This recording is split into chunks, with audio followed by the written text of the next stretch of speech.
It's the largest, most powerful machine mankind has ever built, consuming enough electricity to power 300,000 homes. Alleged to be capable of everything from interdimensional travel to destroying the universe itself. Owned by CERN, a nuclear research facility, the Large Hadron Collider is a 17-mile circular tunnel buried 500 feet beneath the border of France and Switzerland that uses powerful magnets to collide subatomic particles at incredible speeds. Some believe CERN is responsible for what is known as the Mandela Effect. There are people alive in that universe that aren't alive in our universe. From its location on a former temple to Apollo, to statues of the Hindu god of destruction, strange rituals and bizarre videos, join me as we search for the real truth behind the Large Hadron Collider and the secrets of CERN.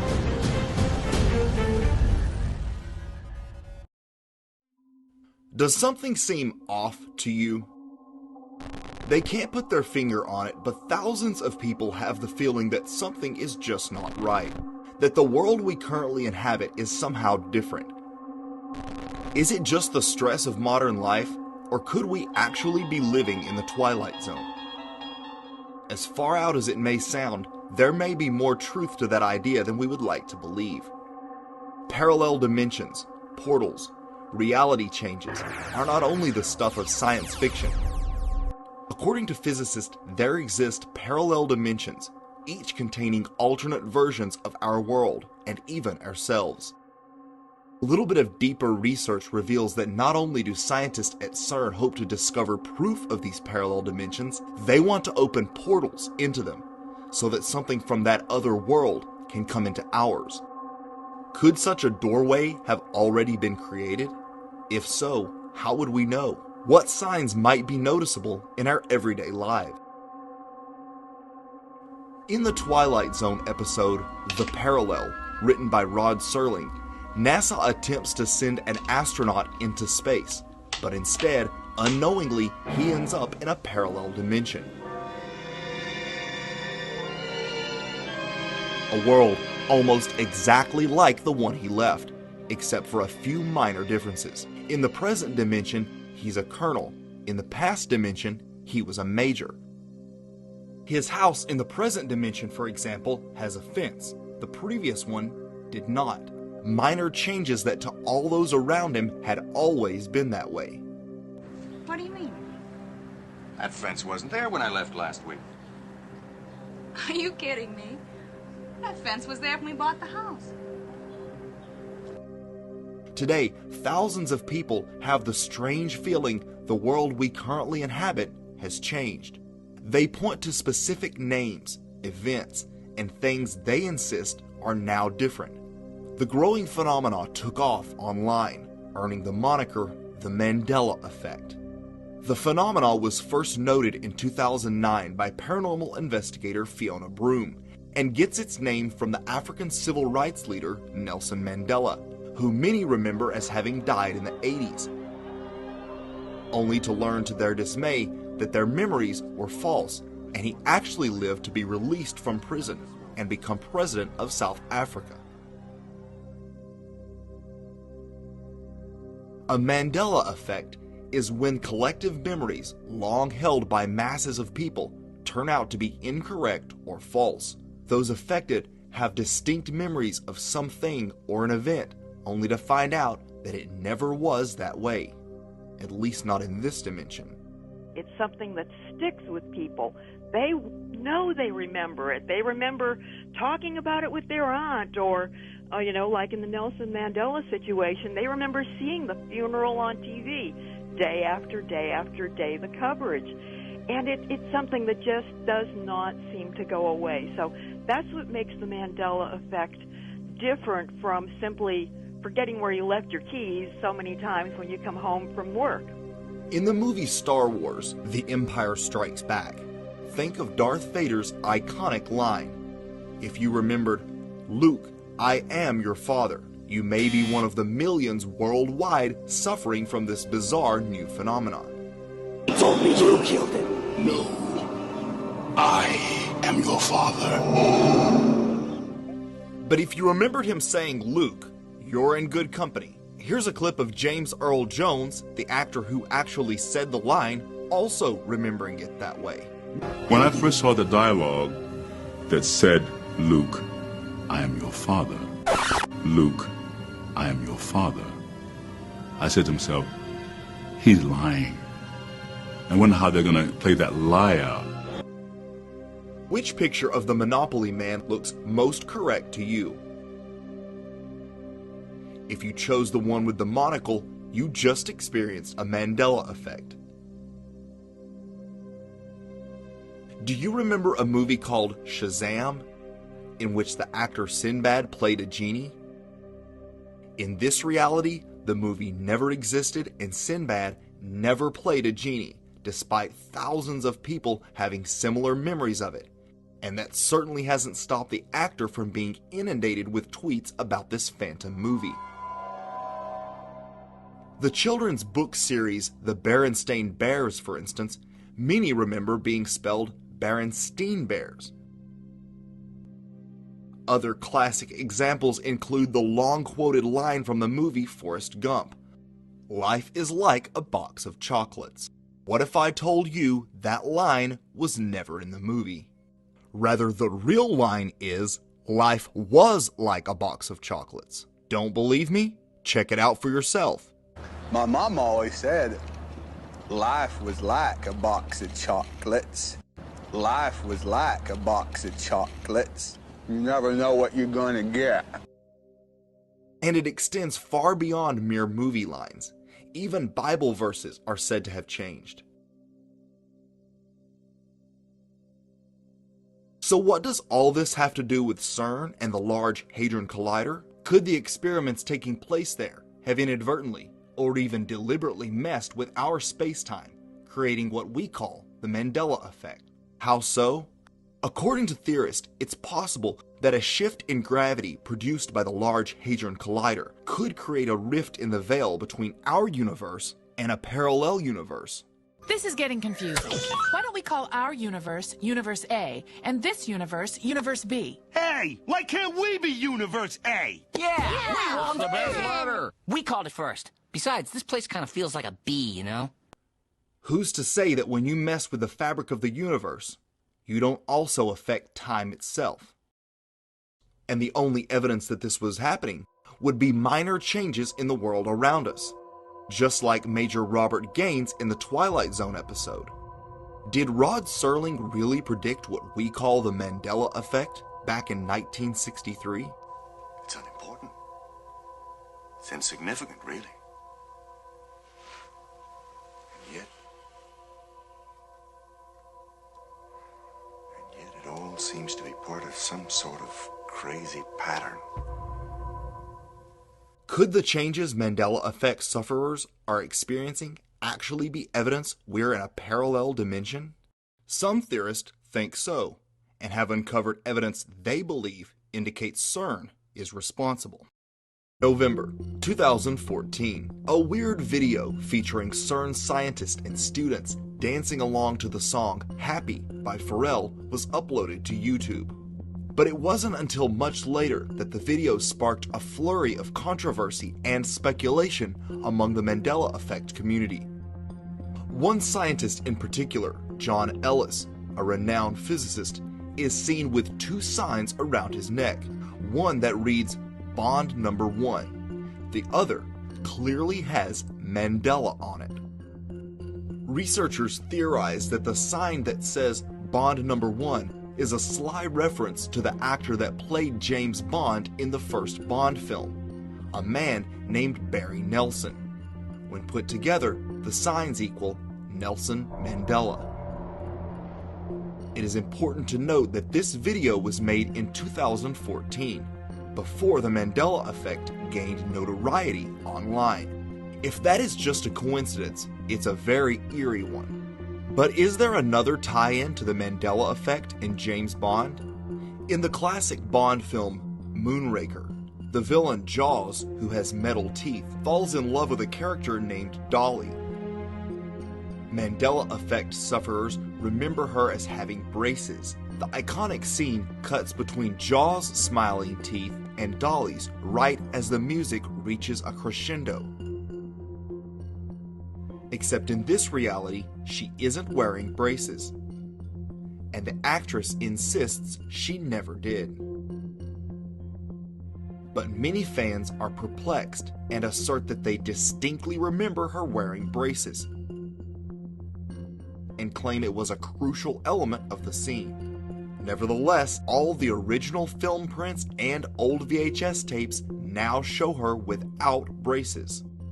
This is part of what makes the Mandela effect so bizarre. If things have changed, why can't we find proof like an old video cassette or Berenstein Bear's book? Because according to theorists, we are actually in another dimension, and in this reality, things have always been the way they are. But that isn't the only connection between the CERN facility and the phenomenon known as the Mandela effect. Another strange coincidence surrounding CERN and the Mandela effect concerns the actress Sally Field. Sally Field is involved in a couple of famous Mandela effects herself. First, many insist they remember her name being Sally Fields with an S. And of course, she played Forrest Gump's mother. But her most prominent Mandela effect is from her famous Oscar acceptance speech. Most seem to remember her saying, "You love me. You really love me." However, she really never said that. At least not in this timeline. And I can't deny the fact that you like me. Right now, you like me. It was later revealed on David Letterman that her brother, Rick Field, is actually a physicist at CERN. I don't know anything about your family. Turns out you have a brother who is a scientist. A high-energy particle scientist. High-energy particle scientist. Scientist. He's one of the finest scientists on Earth. And where does he do his work? At CERN, where they, I think there's 200 of them that, release this information about the Higgs particle, the God particle, and he was one of the scientists who made that discovery. Is her relationship to a prominent CERN scientist just a coincidence? Or yet another clue that the experiments taking place at the Large Hadron Collider are somehow responsible for the Mandela effect? Sergio Bartolucci, former director for research and scientific computing of the facility, made headlines when he warned the super collider could open otherworldly doors to, quote, peer into this open door, either by getting something out of it or by sending something into it.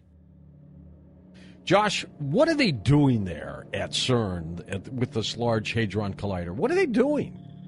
Yeah, well, the official story, and what I believe that most physicists there would accept is quite simply they just want to smash particles together, try to discover new particles and put together the pieces of the building blocks of reality. But the really interesting thing is, and they make no secret about this. This isn't like a conspiracy or anything. This is right on their own website.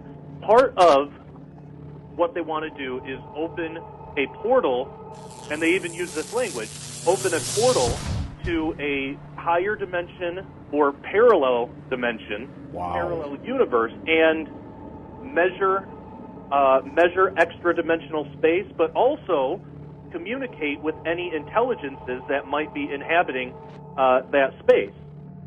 These extra-dimensional beings could have intelligences vastly superior to our own, and some fear the consequences of inviting them into our world could be devastating. World-renowned physicist Stephen Hawking warned against creating such otherworldly doors, saying, "We may not like what comes through."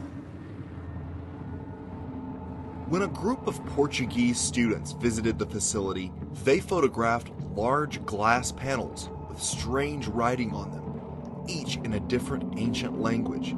The languages pictured are believed to be ancient Mandarin, Hebrew, and Sanskrit.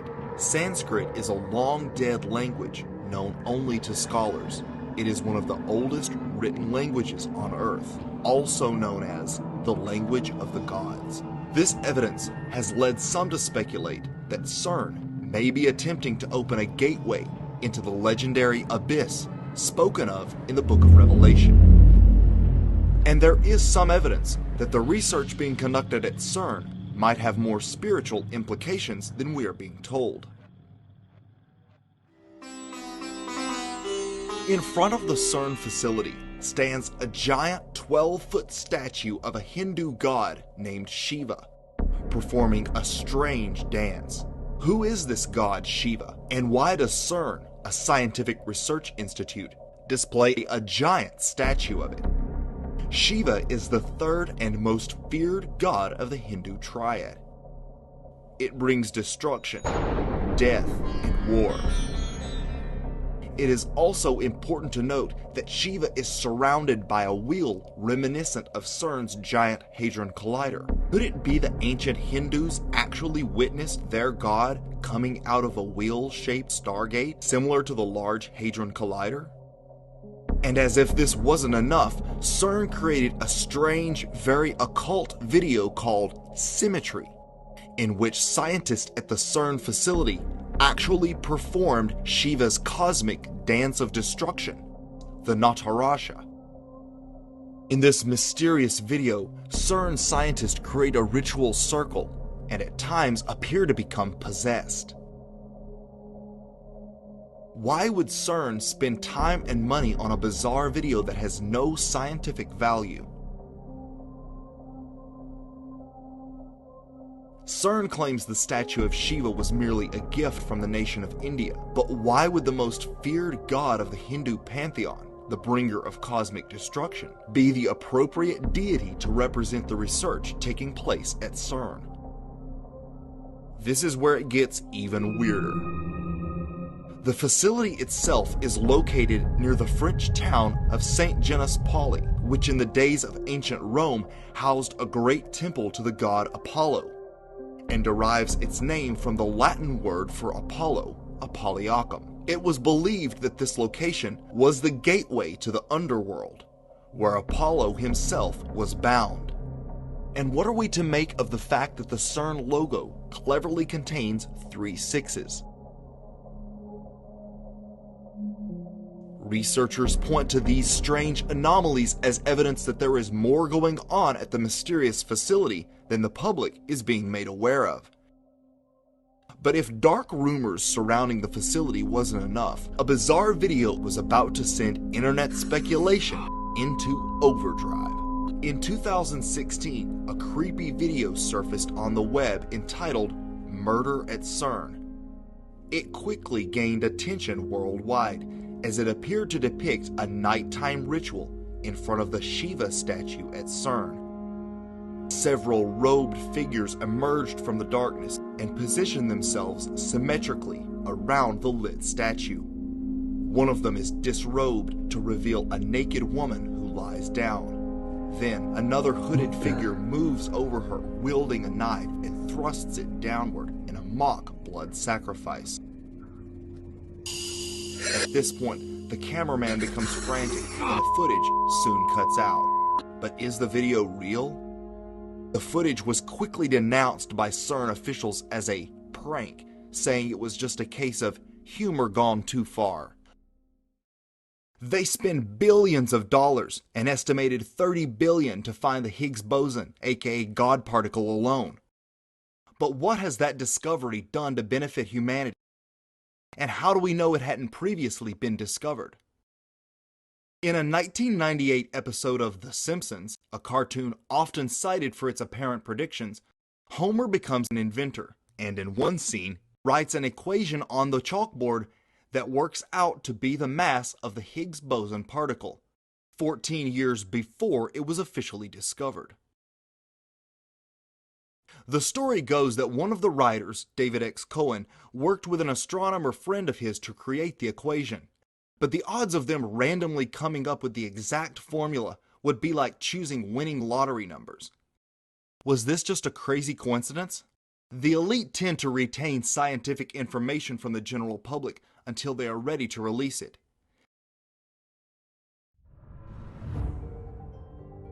In 2018, the facility announced it would be shutting down the LHC for the next 2 years, during which time the collider would undergo what CERN calls the high luminosity upgrade, after which the LHC will be capable of colliding up to 10 times more particles.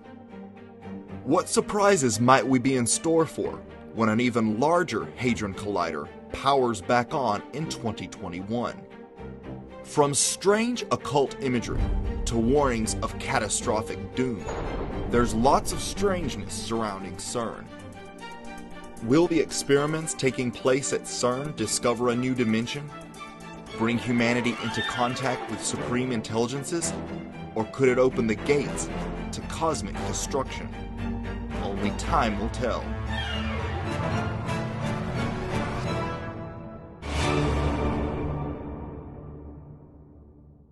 Have you experienced a Mandela effect? If so, I want to know about it in the comments section. Do you think CERN is responsible? I would love to hear your opinions. Thank you so much for watching. Be sure to subscribe and ring the bell to stay notified.